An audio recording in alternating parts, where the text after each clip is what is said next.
16व्या विद्रोही मराठी साहित्य संमेलनाच्या निमित्तानं इथे विचार मंचावर उपस्थित असलेल्या मान्यवर आणि उपस्थित समविचारी प्रेक्षक, खरं तर मला असा प्रश्न पडला की एवढे सगळे सखोल अभ्यास केलेले विचारवंत इथे आहेत, माझी पात्रता आहे की नाही इथं बोलायची यांच्या बरोबरीने. आम्हाला प्रश्न पडला की खरं तर यांना प्रेक्षकात बसून ऐकलं पाहिजे. पण ठीक आहे, मराठी नाट्यसृष्टीतला मला असं वाटतंय की मी कदाचित एकमेव सत्याचा शोध घेणारा विवेकी अभिनेता असेल.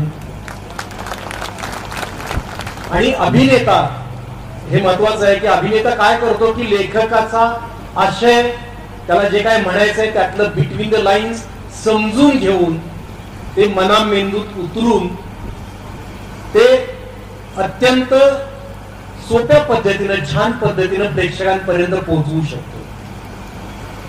तसंच यांचेच विचार आहेत आणि आपल्या महामानवांचे विचार आहेत, अनेक विचारवंतांचे विचार आहेत. ते जे काही थोडेफार मी वाचलेत, मानवबिंदूत मुरवलेत, ते तुमच्या समोर आणखी सोप्या पद्धतीनं मांडू शकेन असं मला वाटतं अभिनेता म्हणून. खरं तर अभ्यासू विचारवंत म्हणून हे खूप मोठे आहेत. बोलायला सुरुवात करण्यापूर्वी मी आयोजकांचे आभार मानतो की त्यांनी कोरोनापेक्षा भयानक व्हायरसावर या मंचाद्वारे एक लस उपलब्ध करून दिली आहे. या देशामध्ये कोरोना काल परवा आला हो, पण गेली हजारो वर्षे त्याची सामाजिक महामारी आहे. बहुजनांच्या मेंदूमध्ये ब्राह्मण्यवादी विचारांचा विषाणू पेरण्याचं जे कारस्थान चालत आलेलं आहे त्यावर लस शोधायचं काम आपल्या अनेक महामानवांनी केलं. ती लस तुम्ही या मंचावरून मिळवून देत आहात, हे खूप मोलाचं काम आहे. हा विषाणू खूप सूक्ष्म आहे आणि तितकाच घातकही आहे. आपल्या मेंदूत कुठून कसा घुसेल हे सांगता येत नाही. बरीच उदाहरणं आता आपण ऐकली, मीही काही उदाहरणं देतो. काल परवाच मी आपल्या समविचारी मित्राची पोस्ट वाचली, त्यानं लिहिलं होतं, काल मी मित्राच्या मुलीचे सीबीएसई बोर्डाचे 7वीचे मराठी विषयाचे पुस्तक पाहिले. प्रकाशन नागपूरचे आहे. संपूर्ण पुस्तक सावरकर आयुष्यभर इंग्रजांविरुद्ध कसे लढले आणि शिवाजी महाराज कसे देवभोळे होते अशा चुकीच्या माहितीने भरलेले होते. ही काल परवाची पोस्ट आहे. दुसरं उदाहरण, मागच्याच आठवड्यात RSSच्या पांचजन्य या ऑनलाईन पोर्टलवर बाबासाहेब आंबेडकरांविषयी लिहिलेल्या लेखात डॉक्टर बाबासाहेब आंबेडकर आणि सावरकर यांच्यात हिंदू समाज एकत्रित आणि संघटित करण्यासाठी कशी सहमती होती आणि दोघांनाही मनापासून असं वाटत होतं की परधर्मीयांच्या आक्रमणापासून रक्षण करण्यासाठी हिंदूंनी तयार व्हावं अशी धडधडीत खोटी माहिती बिनदिक्कतपणे छापली होती. बाबासाहेब सीएचे कसे समर्थक होते वगैरे दिशाभूली वरचेवर केली जाते, आपण वाचतो व्हॉट्सअप फॉरवर्ड्स मध्ये. कलम 370 ला बाबासाहेबांनी कसा विरोध केला हे अर्धसत्यही आपल्याला वारंवार ठासून सांगितलं जातं. तिसरं उदाहरण, मी लहान असताना 7वी 8वीत असताना आमची सहल गेली होती कोल्हापूर पन्हाळ्याला. त्यावेळी आमचे एक सर होते, ते बऱ्याच मुलांना शाखेत घेऊन जायचे. खेळायला मिळतं म्हणून बरेच मुलं तिथं जायची शाखेत. ती मुलं कुजबूज स्वरूपात आम्हाला सांगत होती शाहू महाराज कसे स्त्री लंपट होते, इथं पासून ते घसरगुंडी पर्यंतचे अनेक गलिच्छ किस्से रंगून रंगून टीनेजर मुलांना सांगितले जात होते. आणि ते सगळे किस्से सगळं मुलं शाहू पॅलेस वगैरे सगळं बघत होते. चौथं उदाहरण, जे आपल्या सगळ्यांना माहिती आहे की ग्रामीण भागात अजूनही बहुसंख्य लोकांची अशी पक्की समजूत आहे की संत तुकाराम हे भोळे भाबडे, हिवाळा निघाल्यामुळे संसार उधळून देवाधर्माला लागलेले व्यवहार शून्य टाळकुटे संत अजूनही बहुजनांच्या घरात मी बघतो की देवाऱ्यात अजूनही गरुडावर बसून वैकुंठाला निघालेल्या विष्णुपंत पागनीसांचा फोटो पूजला जातो. संत तुकाराम सिनेमात तर एक प्रसंग आहे, आम्हाला शाळेत असताना संत तुकाराम सिनेमा दाखवला होता. त्यात एक प्रसंग आहे की एका शेतकऱ्यानं त्यांना नोकरी दिली होती की त्यांच्या शेतीत सांभाळण्याची तुकाराम महाराजांना. आणि तुकाराम महाराज अभंग म्हणत बसले, टाळ कुटत बसले, चिपड्या वाजवत बसले आणि इकडे पाखरांनी गुराढोरांनी शेत सगळं खाऊन टाकलं, तरी त्यांना कल्पना नव्हती. आता विठ्ठलाला प्रश्न पडला की आता हे सगळं माझ्या कपाळी दोष येणार की हा भोळा बाबडा माझा भक्त माझं भजन म्हणत बसला आणि आता ते सगळं पिकाची नासधूस झाली, आता तो शेतकरी याला धारेवर धरणार आणि सगळा दोष माझ्या कपाळी येणार. मग विठ्ठलाने काय शक्कल लढवली, त्यानं असं आकाशातून उंजळीतून भरपूर धान्य त्या शेतकऱ्याच्या खायात ओतलं आणि त्या शेतकऱ्याला अपेक्षेपेक्षा धान्य जास्त मिळालं म्हणून तो खुश झाला. अशा प्रकारे विठ्ठलानं आपल्या संताला वाचवलं. आम्ही लहानपणी टाळ्या वाजवले त्या सीन बघून. तर ब्राह्मण्यवादी व्हायरस बहुजनांच्या मेंदूमध्ये असा अलगद सोडला जातो, त्याचा संसर्ग फार वेगाने होतो आणि संपूर्ण मानव जातीत ही सामाजिक महामारी विषमतेचा रोग पसरवते.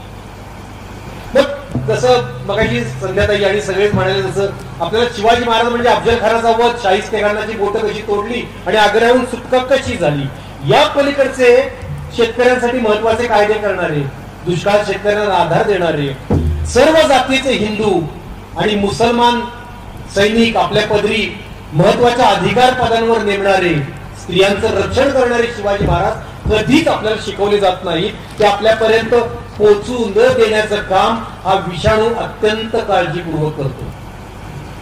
कारण या आणि सगळ्या महामानवांचा खरा इतिहास मांडलं जाणं हे या विषमतावादी लोकांना मानवणार नाही. ज्या लोकांना गुलाम बनवायचं असतं,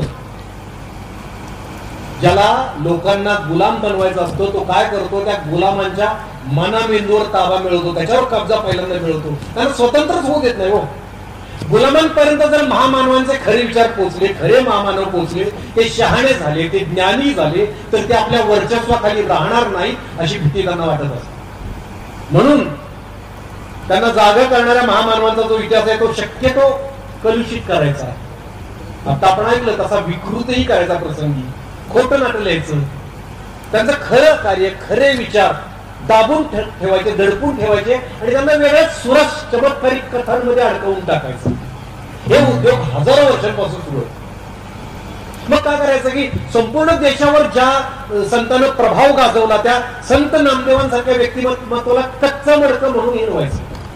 अशा सुरस आणि चमत्कारिक कथांमध्येच त्यांना मर्यादित ठेवलं संतांना. त्यांना महान म्हणायचं, या सगळ्यांना ते महान मानतात, पण त्यांचं खरं महात्म्य कशात आहे हेच लपवतात. आपण आता इथे सगळे जमलोय, हे आपण परिवर्तनाच्या चळवळीतले सहकारी आहोत. एवढ्या उन्हात आपण इथे बसलोय, या विचारवंतांचे विचार ऐकतोय, ते आपल्याला कुठेतरी पोहोचवायचे, हा विषाणू पसरू न देण्याचं काम करायचंय आपण. तर ब्राह्मण्यवादाने भरकटवलेल्या, दिशाभूल केलेल्या सर्वसामान्य लोकांना महामानवांचे खरे विचार पटवून देण्याचं काम करताना कायमच आणि विशेषतः आजच्या काळात आपल्यापुढे खूप मोठं आव्हान आहे. पूर्वी हा व्हायरस कुजबूज स्वरूपात पसरवला जात असे, पण आज तो उघड जाहीर सभेत बोलून, छापून किंवा व्हॉट्सअप फॉरवर्डच्या माध्यमातून पसरवला जातोय. त्याही पुढे जाऊन अभ्यासक्रमात अशा गोष्टी घुसवण्याचं काम राजरोसपणे सुरू आहे. अशा वेळी आपल्या मुलाबाळांपासून भोवतालच्या बहुजनांपर्यंत सत्य पोहोचवताना आपण सगळ्यांनी एक गोष्ट लक्षात घेतली पाहिजे, खूप आग्रही स्वर लावून किंवा मला सगळं माहिती आहे तुम्ही ते गपगुमान ऐकून घ्या असं आक्रमक पवित्रा घेऊन ते साध्य होणार नाही. परिवर्तन हे एक शास्त्र आहे. जसं आपण विज्ञान शिकतो आणि मग शिकवता येतं, मॅथमॅटिक्स शिकतो तरच शिकवता येतं आपल्याला, सायकोलॉजी असू दे, सायकॅट्री असू दे, आधी शिकावी लागते, मग आपल्याला त्याचा परिणामकारक पद्धतीने वापर करता येतो. तसंच विज्ञान, जसं परिवर्तन आपल्याला घडवायचं असेल तर ते शास्त्र म्हणून आपल्याला शिकलं पाहिजे. आपल्याला ज्यांना बदलवायचंय त्यांना कसं बदलवायचं, त्यांच्या मनावर नेमका कशाचा पगडा आहे, आपल्याला हवं असलेलं परिवर्तन घडवून आणायचं असेल तर त्यांच्याशी कसा संवाद साधायचा, त्याचा नीट अभ्यास करायला पाहिजे. इथं खरं तर गौतम बुद्ध कामी येतात. म्हणजे आपल्याला त्यांना बदलवायचंय, त्या बहुजनांविषयी आधी आपल्या मनात प्रेम पाहिजे, जिव्हाळा पाहिजे, कळवळा पाहिजे.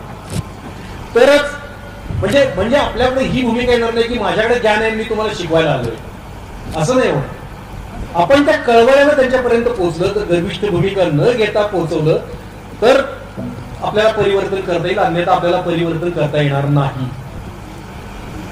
म्हणजे उदाहरणार्थ शेतकऱ्यांविषयीचे अनेक सुंदर अभंग तुकोबारायांच्या ग्रंथात आहेत, अनेक असंख्य अभंग आहेत. आळस आळंदीचं तर त्याच्यावर पुस्तक आहे तुकारामांचं शेतकरी नावाचं.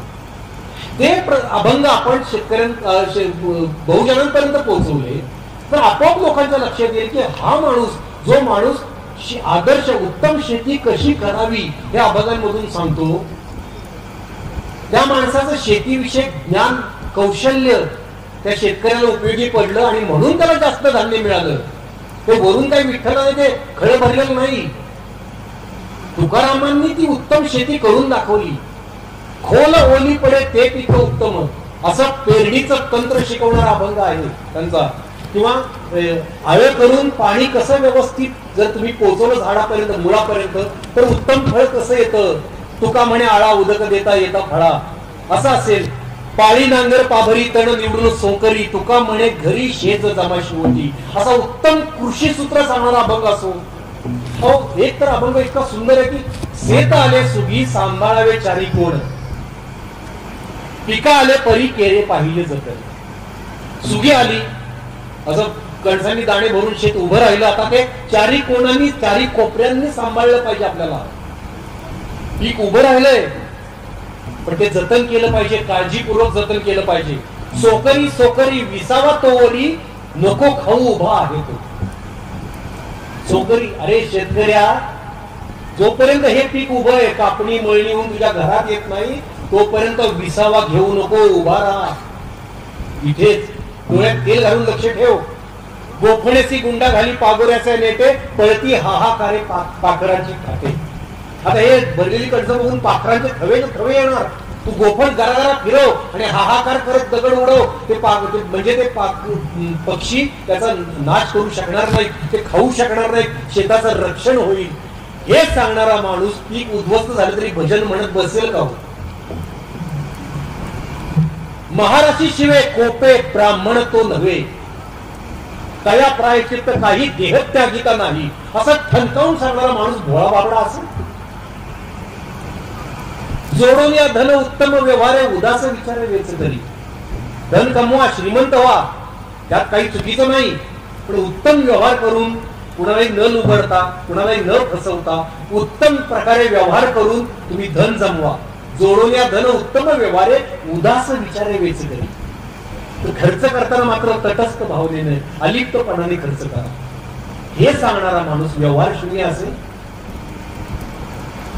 हे जर आपण अभंग पोहोचवले तुकार, हे आपल्या अभ्यासक्रमात नाहीत. आपल्या अभ्यासक्रमात नाही तर जे का रंजले गांजले हा एक अभंग असायचा मला वाटतंय. आणि बेटी लागली जेव्हा हे रेडिओवर कायम आपण ऐकायचो.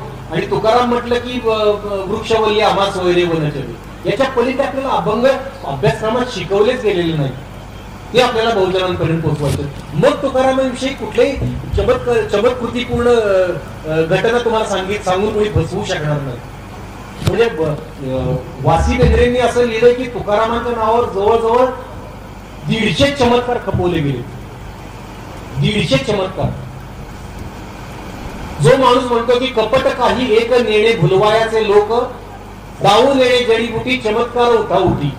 चमत्कार उठाउठी म्हणजे बेसलेस, ज्याला काही बुडका नाही, शेंडा बुडका नाही, ज्याला पाया नाही, असे चमत्कार हे लोकांना भुलवायचे कपट आहे आणि ते मी जाणत नाही असं म्हणणारा माणूस, त्याच्या नावावर 150 चमत्कार खपवले. जो माणूस म्हणतो की नका दंत कथा येथे सांगू कोणी, कोरडे ते मानी बोल कोण, अनुभव येथे पाहिले साचार, न चलती चार आम्हा पुढे. अनुभवाला एवढं महत्व दिले त्यांनी. आमच्याकडे दुसरी नाटकं चालणार नाहीत, अनुभव साचार पाहिजे. नका दंतकथा इथे सांगू कोणी, त्याच माणसाच्या नावावर दंतकथा खपवली या लोकांनी. पांचजन्यमध्ये RSS वाल्यांना बाबासाहेबांच्या प्रेमाचे जे उमाळे दाटून येत आहेत त्यातला खोलपणा समजावून सांगताना आपण आधी हे शोधायला पाहिजे की राज्यघटना तयार होत असताना आरएसएसची काय भूमिका होती. मग आपल्या लक्षात येईल की त्या काळात आरएसएसचं जे मुखपुत्र होतं ऑर्गनायझर, त्यात एक लेख आला होता की या देशाची राज्यघटना एकच आहे, मनुस्मृती, आणि त्याचे शिल्पकार आहेत महर्षी मनू. आणि त्याच्यापुढे कुत्सितपणे असंही म्हटलं होतं की आज हे स्वयंघोषित ऋषी डॉक्टर आंबेडकर आणि महर्षी नेहरू या देशाची राज्यघटना बदलू पाहत आहेत. 30 नोव्हेंबर 1949च्या ऑर्गनायझर मध्ये हा लेख आहे. एक धादांत खोटा किस्सा मौलवादी लोक आजकाल व्हॉट्सअपवरून फिरवत असतात. त्यांच्या काही पुस्तकांमध्येही आहे, व्हायरल करतात तो किस्सा बराचदा. गांधी हत्येमध्ये सावरकर आरोपी होते. त्यांचे वकील भोपटकर नावाचे वकील होते. त्या भोपटकरांना एक दिवस म्हणे डॉक्टर आंबेडकरांनी फोन केला आणि त्यांना सांगितलं की मथुरा रोडवरच्या 6व्या मैलाच्या दगडाच्या तिथे या. सायंकाळी भोपटकर तिथे पोहोचले. तो समोरून कार चालवत स्वतः आंबेडकर एकटे आले. त्यांनी कार मधून भोपटकरांना एका निर्जन स्थळी घेऊन गेले आणि सांगितले की सावरकरांविरुद्ध कोणताही आरोप नाही, पुढे सांगितलं. आणि नेहरूंच्या आग्रहामुळे हा खटला त्यांच्यावर घातला गेलाय. वल्लभभाई पटेलांचं सुद्धा तिथे काही चालत नाही आणि त्यांना या खटल्यात मुद्दाम गोवण्यात आला आहे. तुम्ही निर्भयपणे लढवा, ते नक्की तुम्ही जिंकणार, असं सांगितलं. आता हा निव्वळ काल्पनिक किस्सा आहे, त्याला कुठलाही पुरावा नाहीये. पण हा किस्सा फक्त असा व्हॉट्सअपवर फिरवत नाही. ते विक्रम संपत यांनी लिहिलेल्या सावरकर अ कॉन्टेस्टेड लिगसी या पुस्तकात तो आहे. मनोहर मालगावकर यांच्या the man who killed Gandhi, ज्याच्यावर आता सिनेमा आला. डॉक्टर अमोल कोल्हेंनी नथुराम गोडसेची भूमिका ज्यात केली, the man who killed Gandhi, त्या पुस्तकात हा किस्सा आहे. त्या सिनेमात आहे की नाही मला माहिती नाही, दाखवला की नाही, दाखवला असणार 100%. वैभव पुरंदरे देखील Savarkar the true story of the father of Hindutva आणि उदय माहुरकर लिखित Veer Savarkar the man who कुड हॅव प्रिव्हेंटेड पार्टिशन इतक्या पुस्तकांमध्ये कोणताही संदर्भ न देता हा किस्सा छापण्यात आला. आता हा खोटा आहे हे सांगताना त्याचा पुरावा देणं फार अवघड नाही. छोटासा पुरावा आहे आपल्याकडे. डॉक्टर आंबेडकरांच्या द्वितीय पत्नी सविता आंबेडकर यांनी लिहिलेल्या डॉक्टर आंबेडकरांच्या सहवासात या आत्मचरित्रात पान नंबर 192 वर त्यांनी एक आठवण सांगितली. यात त्यांनी स्पष्टपणे लिहिलंय की डॉक्टर आंबेडकर यांना गाडी चालवताच येत नव्हती. त्यांना शिकण्याची इच्छा होती, राजकारण आणि समाजकारणामुळे ते गाडी चालवायला शिकले नाही, त्यांना वेळ देता आला नाही. आता ते स्वतः गाडी चालवत भोपटकरांकडे गेले, त्यांना गाडीतून घेऊन एका निर्जन स्थळी गेले. निव्वळ लोणखडी थाप आहे होती. हे फार अवघड नाहीये शोधणं. आज या लोकांना आंबेडकरांविषयी एवढा कळवळा का आहे? त्यामागे पण एक पूर्वापार चालत आलेला कावा आहे मित्रांनो. तुकाराम, आंबेडकर यांच्यासारखे व्यक्ती जरी सामान्य कुटुंबातून आलेल्या असल्या, प्रतिकूल परिस्थितीतून आलेल्या असल्या, त्यांना शूद्र निंदनीय मानलं जात असलं तरी अशी उसळी मारून ते आपल्या ज्ञानाच्या बळावर व्यक्तिमत्वाच्या जोरावर वर आले आणि त्यांनी समाजमानावर प्रभाव गाजवला. त्यांच्या मनात असलेल्या गोरगरिबांविषयी, शोषित पीडितांविषयी असलेल्या कळवळ्यामुळे ते जनमानसात प्रचंड लोकप्रिय झाले. मग इतक्या लोकप्रिय व्यक्तीला जर आपण विरोध केला तर लोकांना आपलं कपट समजेल. हे ओळखून हे ब्राह्मण्यवादी लोक त्यांना आपलंसं करतात. नाटक असतं हे आपलंसं करण्याचं. त्यांचे विचार त्यांना आतून मान्य नसतात, पण त्यांच्या लोकप्रियतेचा फायदा घेऊन आपले विचार त्यांच्या तोंडी बेमालूमपणे घुसडायचे, त्यांची प्रतिमा काहीशी बदलायची, आपला मुखडा त्यांना द्यायचा आणि आपल्या चौकटीत त्यांना बसवायचं. आम्ही त्यांचा आदरच करतो, हो आम्हाला ते देवासारखेच आहेत असं म्हणत म्हणत त्यांची प्रतिमा आर पार बदलून टाकायची. आणि ते आमचे गुलामच कसे होते, आमच्या विचारांचे कसे होते, मग आमच्या श्रद्धास्थानाला ते गुरु कसं मानत होते, असं ठसवण्यासाठीच हे सगळं कारस्थान असतं. मग शिवरायांना संध्याकाळी म्हणाल तसं गो ब्राह्मण प्रतिपालक म्हणायचं. तुकारामांच्या नावावर बिनबुडाचे दैवी चमत्कार थोपवायचे. आंबेडकर सावरकर मैत्री होती अशी लोणकडी थाप ठोकायची. आणि त्यांचं सगळं मोठेपण हे आपल्यामुळेच आहे असं रुजवायचं. शाहू महाराज, त्यांच्यासारखा उदारमतवादी, लोभस, भारदस्त, सुधारणावादी राजा, याचंही बहुजनांच्या आळाडीपणाचा फायदा घेऊन प्रतिमा भंजन केलं गेलं. वेदोक्त प्रकरणात त्या ब्राह्मणांची हार झाली, मग ती सहन नाही झाली. मग काही जणांनी, शाहू महाराजांनी 30 स्त्रियांना जबरदस्तीनं भ्रष्ट केलंय असं पत्र आणि चौकशी करा असं पत्र त्यावेळेच्या मुंबई सरकारकडे पाठवलं. तसेच एक अर्जवजा पत्र कोल्हापुरातील ब्राह्मण स्त्रियांच्या वतीनं कलकत्त्याच्या लेडी मिंटो यांना पाठवलं होतं. म्हणजे लेडी मिंटो यांची स्त्री सुलभ सहानुभूती मिळवायची हा डाव होता. माझ्या बाबतीत असं काहीच घडलं, मी ते इथं सांगण्यास अप्रस्तुत आहे, कारण महामानवांच्या बदलांविषयी आपण बोलतोय. शाहू महाराजांची सत्यावर श्रद्धा होती म्हणून ते या चौकशीला सामोरे गेले. चौकशी झाली आणि महाराजांचे चारित्र्य स्वच्छ असल्याचा आणि ते कधीही व्यभिचारी जीवन न जगल्याचा अहवाल आला. मग खुद्द शाहू महाराजांनी वूड हाऊसला पत्र लिहिलं आणि त्यात सांगितलं की ब्राह्मणांच्या वर्चस्वाचं झुगारून देऊन मागासवर्गीयांची उन्नती करणं हे माझं ध्येय असल्यामुळं अनेक ब्राह्मण चळवळे माझी बदनामी करण्याचं कुटील कारस्थान रचत आहे. आपला तो इतिहासद्रोही पुरंदरे यांनी बहुजन नायक छत्रपती शिवाजी महाराज यांच्याबद्दल लिहिलेल्या खोट्या बदनामीकारक माहितीमुळे या लोकांचा सांस्कृतिक वर्चस्ववाद कुठल्या थराला पोहोचू शकतो आपल्या सगळ्यांना कल्पना आली आहे.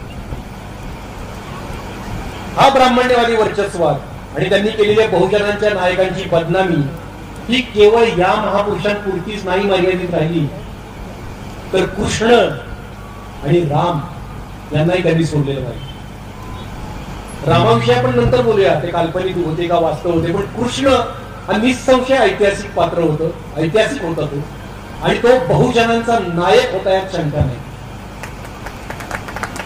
अहो, इंद्राला जाणारा नैवेद्य अडवून जो माणूस गुराख्यांच्या पोरांना देत होता तो खूप मोठा बंडखोर होता त्या काळात. इंद्र हा वैदिकांचा म्हणजे देवांचा देव, त्याला यज्ञात जे नैवेद्य दिला जायचा तो पळवायचा आणि गुराख्याच्या पोरांमध्ये वाटायचा.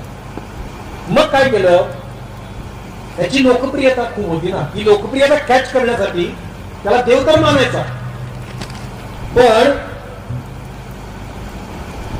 त्याच्यावर प्रेम करणारे लोक असा विचार करतात की यांनी देव मानलाय, मग ते हे लोक पण आपलेच आहेत. पण कृष्णाला देव म्हणताना तिने असं दाखवलं की सदैव ब्राह्मणांची पूजा करणारा. द्वारकेच्या कृष्ण मंदिरामध्ये तुम्ही जा, द्वारकेच्या कृष्ण मंदिरामध्ये पहिलाच खांब आहे, त्या खांबावर एक फोटो आहे. त्या फोटोत असं दाखवलंय की कृष्ण सपत्नीक सुदामाच्या पायाची पूजा करतो. त्यातनं काय संदेश द्यायचा असेल, म्हणजे आपण ज्याला देव मानतो तोही जर ब्राह्मणांची पूजा करत असेल तर ब्राह्मण किती श्रेष्ठ आहे.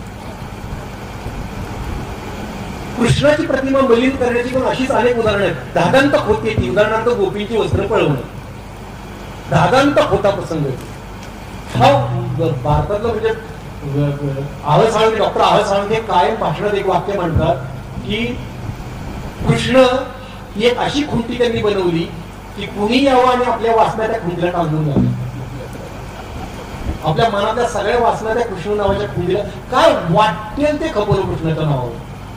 भारतातलं कुठलं असं खेळ असेल जिथं बायका विवस्त्र होऊन एका सार्वजनिक तलावात आंघोळ करतात. आणि बस ठीक आहे, आपण म्हणूया की त्याने वस्त्र पळवली तर त्याला एवढा महान तत्ववेत्ता म्हणून मान्यता मिळाली असती त्याला. तर म्हणजे त्या काळातल्या पण समाज व्यवस्थेत त्या माणसाचे तुकडे नसते केले. माझ्या घरातल्या बायकांचे जर कोणी अशी वस्त्र पळवून नेली, मी मारणार नाही त्याला, खलास करून टाकलं असत त्याच वेळी. हा विचार आपण करत नाही. तर सुरत चमत्कारी कथांमध्ये आपण अडकतो आणि गोडगोड करत ते ऐकतो. पण आणखी एक गोष्ट आहे की महाभारतात राधा हे पात्रच नाही, ते घुसळले गेल्यानंतर. अहो, आपलं सांस्कृतिक जीवन एवढं समृद्ध करणारा हा तत्ववेत्ता एवढा चारित्र्यहीन असेल का? तेच रामाच्या बाबतीत झालं. रामाच्या बाबतीत 2 आरोप आहेत. कुठले? एक म्हणजे त्याने शंभुकाचा वध केला तपश्चर्या करत असताना, आणि दुसरा म्हणजे एक धोब्याचा ऐकून सीतेला अग्नी परीक्षा द्यायला लावली. आता मी जे मांडणार आहे ते कदाचित मतभेद असतील लोकांचे, पण तुम्ही जर नीट पाहिलं की संस्कृत कुठलाही ग्रंथ असतो, तो संस्कृत ग्रंथ संपल्यानंतर राम हा काल्पनिक होता का वास्तवात होता हा वेगळा मुद्दा आहे, पण राम हा आज आपल्या समाज जीवनाचा अविभाज्य आणि महत्वाचा भाग आहे हे नाकारून चालणार नाही.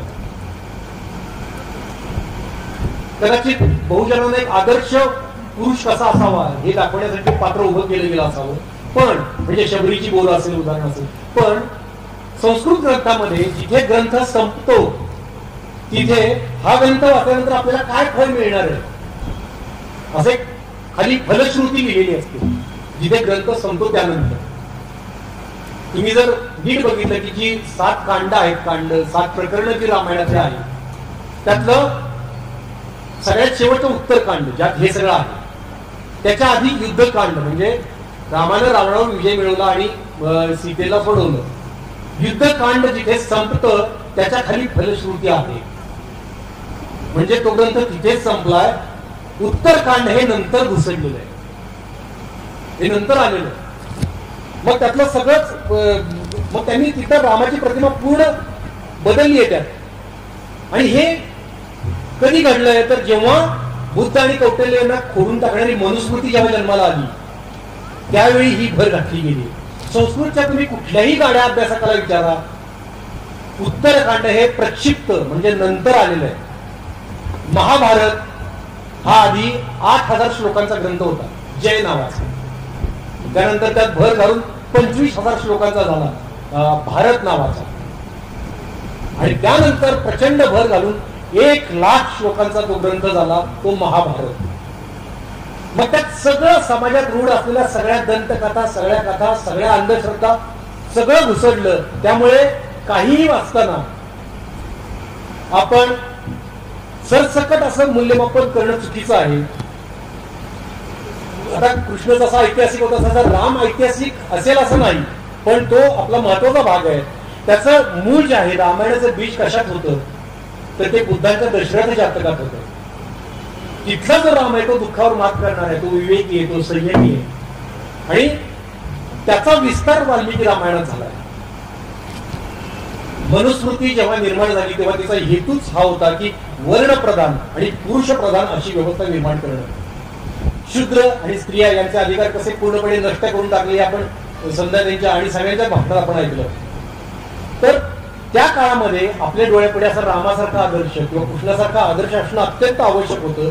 आता हे बघा, राम स्वीकारायचा की नाकारायचा हा वेगळा मुद्दा आहे. आपण कुठला राम स्वीकारायचा आणि कुठला नाकारायचा हे आपल्याला कळलं पाहिजे. त्या ब्राह्मणी व्यवस्थेनं आपल्या समोर खूप काही विसळून घुसडून आणलेलं आहे. आता आपली जबाबदारी आहे की ते विवेकाने घेणं. विवेक म्हणजे काहीतरी वेचून घेणं, काय वेचायचं, काय निवडायचं, काय टाकायचं ते आपण ठरवायचंय. मी परवाच राजू पडळकरांनी घेतलेली डॉक्टर तात्यांची मुलाखत ऐकली. त्यात त्यांनी एक खूप छान सांगितलं की ब्राह्मण्यवादी व्यवस्थेचं एक बलस्थान आहे. ते कुठलं बलस्थान आहे माहितीये का, की शत्रूचं मन आपल्या ताब्यात ठेवणं, त्याच्यावर कब्जा मिळवणं. मग काय होतं की तो जे सांगतोय ते शोषण करणार असलं तरी ते शोषण न वाटता तो आपला धर्म आहे असं वाटतं. हीच आपली नीती आहे. इतकं शत्रूचं मन ते ताब्यात घेतात. हे कौशल्य आहे ब्राह्मण्यवादाचं. ही पकड ज्यांनी सोडवण्याचा परिणामकारक प्रयत्न केला त्या सगळ्यांना बदनाम करण्याचं षडयंत्र वेळोवेळी रचलं गेलं. त्यामुळेच मी मगाशी म्हणालो तसं आपण परिवर्तन चळवळीचे कार्यकर्ते आहोत. आपण गौतम बुद्धांचा आदर्श घेत आपल्या बहुजनांशी, आपल्या भोवतालातल्या अनेक लोकांशी संवाद साधायला शिकलं पाहिजे. मला तुम्ही इथे बोलवलं आणि या परिसंवादात बोलण्याची संधी दिली त्या सगळ्या दिग्गजांबरोबर, याबद्दल खूप मनापासून आभार. धन्यवाद.